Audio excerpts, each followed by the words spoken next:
Hi, my name is Angela Coville, and I am a wife, a mom, a chocolatier, a wine enthusiast, a water skier, a runner, and an educator. I am also a candidate for the Master's in Educational Technology and Online Teaching Certificate through Boise State University. I have a wonderfully supportive husband, two beautiful girls, and a faithful dog that have supported me along this journey. I think I've always been defined as tech savvy. I pick up computer programs quickly. I understand, for the most part, how they work. And I've been using technology consistently with my students since I've begun teaching. However, looking back after completing these master's program courses, I can see that what I've been doing was more motivational strategies and using technology to motivate my students to learn, which isn't in and of itself bad, but it wasn't using the pointed theories and research based practices that support the use of technology. Rather, it was using technology to get students excited. And I think now, after completing this program, I'm more equipped to use the theory and the practices that I've learned in this program in order to further my students' education and understanding. 3 years ago, much of what I knew about educational technology was self taught or based on my own instincts about what would be good for using with students. It is here that my ed tech expedition begins. My professional journey and my educational technology journey have been inextricably intertwined, and I'm excited to tell you how I have developed both professionally and as a student. From the moment I entered a classroom, I knew I needed more education. After 2 years of teaching, I discovered a statewide virtual school just starting in my area. As a science curriculum lead with our virtual school, I taught online synchronous sessions to middle school students for 3 years. I quickly adapted to teaching in Illuminate Live, now Blackboard Collaborate, and became a lead teacher, training our quickly growing staff on ways to engage students online and develop student-centered, not teacher-directed lessons. Much of what I knew was self taught and based on my own instincts about what made a great online teacher. And so I sought out the Master's in Educational Technology program at Boise State University to help me develop my skills as an online teacher. I landed on the EdTech island full of excited anticipation and leaped enthusiastically into my online teaching courses. I was fully supported by my school in this journey, and so I chose my courses to provide opportunities to further not only me, but my team and my school. There have been several places along this expedition that stand out as exceptional points of growth. The first I'd like to share is my asynchronous lesson created in EdTech 521, online teaching in the K-12 environment. For this assignment, we had to create lessons for students to complete asynchronously. After all of my experience teaching online, I thought this assignment would be a breeze, and I was excited to showcase what I had been doing for the last 3 years of my life. I firmly believed that any lesson or activity taught in a brick and mortar classroom could be taught just as well virtually. However, I quickly learned this isn't the case. I wrote a lesson plan for an asynchronous lesson on acids and bases that I had taught online synchronously a few times before. It was one of my favorite lessons to teach because I could do experiments with the kids. They could hypothesize, and we could decide together what to test with our homemade pH tester, all without ever sitting together in person. Okay, so I've got A's, B's, and C's for you. If you think it is an acid, give me an A for acid, a B for base, and a C for neutral. If you think it's an acid, give me an A, B for base, C for neutral. Lemon juice, what do you think? I want everybody's response in there. I am seeing almost all A's, so let's test it out and see. If it is an acid, it should be closer to the pinkish side. So I am going to add my indicator. In the planning stages for the asynchronous version, I became so disappointed that the kids would never have the interaction we'd had in the past with this lesson that I found so valuable, that I decided to completely change the topic of the assignment to balancing equations. This lesson lent itself much better to the asynchronous format because, although student interaction was key, it was also possible to successfully engage students in practicing this concept without a live instructor. I still hold the belief that anything can be taught virtually, but this lesson made me realize that not everything can be taught well in any format. The instructional tools and strategies need to be carefully chosen to ensure students are engaged, learning, and held accountable for what they learn. Some lessons lend themselves well to asynchronous formats, so students can go back and review or complete it at their own pace, like the balancing equations lesson. And others can lose their effectiveness without the energy and interaction of a teacher. I realized it's okay to throw out the brick and mortar lesson plans and opt for something more suited to virtual learning. And it's this message that I send to my teachers in my school in every interaction and every professional development I have about teaching online.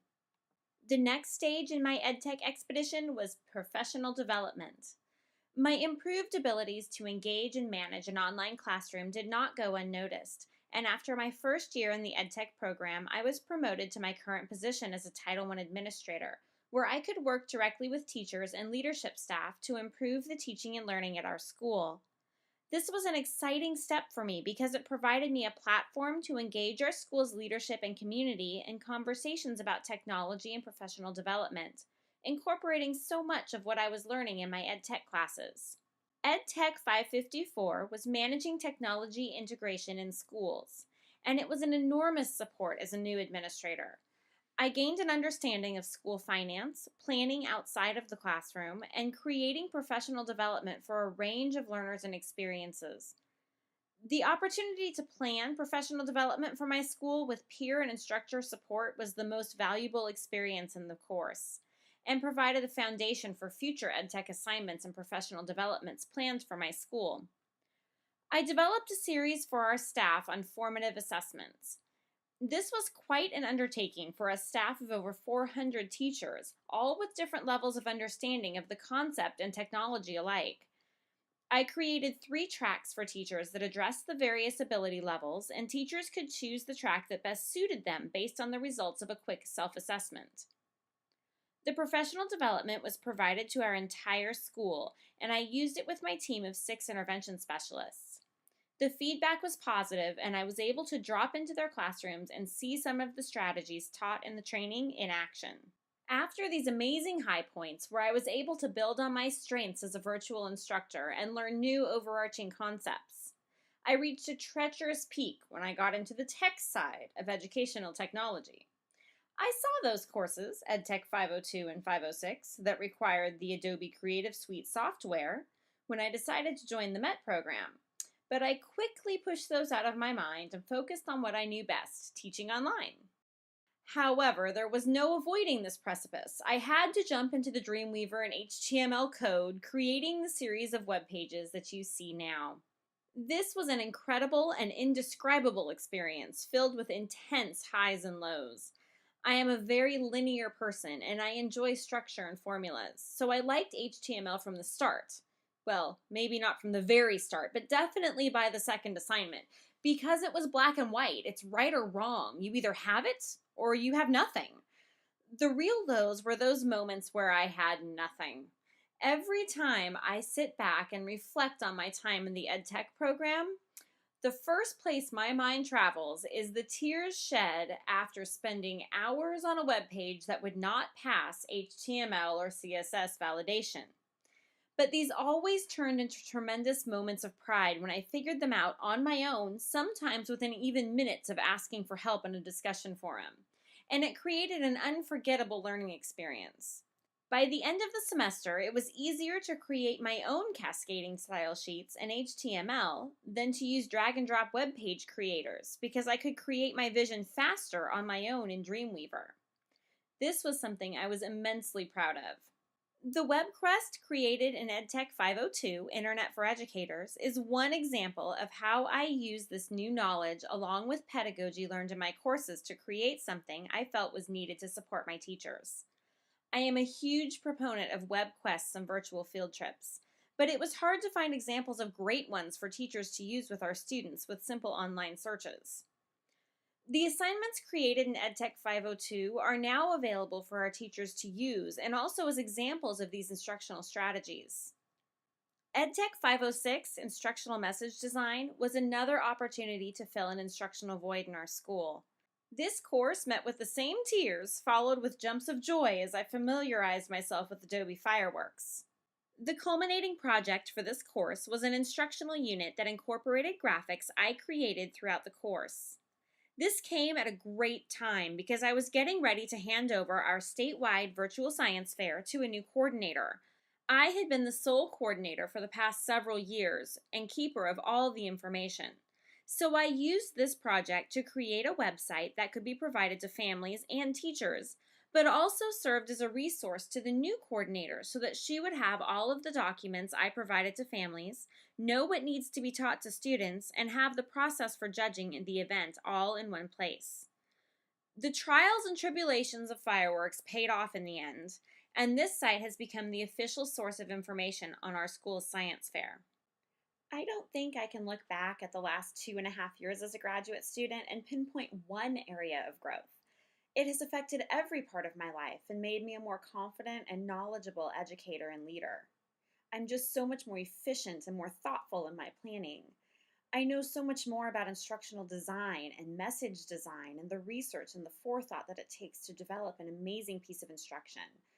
I've applied systems theory not only to the way I design a lesson for students or trainings for teachers, but also in the way that I organize and structure my team. I conduct a mini needs assessment prior to team meetings or staff professional development so that I know that the instruction that I plan will be meaningful to my learners. I have a better understanding of how we learn, the theories that are developing, and how technology can play an important role in using both generative and supplantive strategies. Through the Masters in Educational Technology program at Boise State University, I have become a confident and a capable educator.